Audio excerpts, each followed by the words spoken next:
Come on the roof, come on the roof. Have the resin not ready. Needs more time.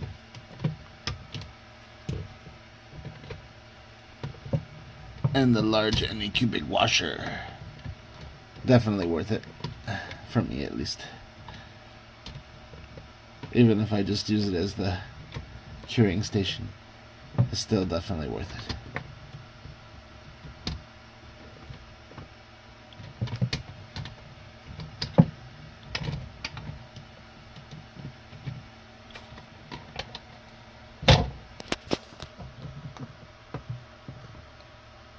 AHUAA.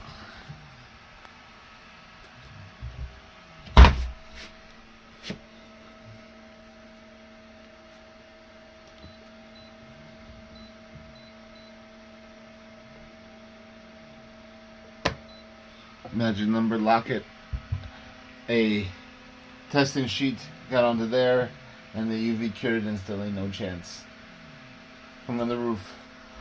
3D printing to flash on, flash off, UV light, AHUAA.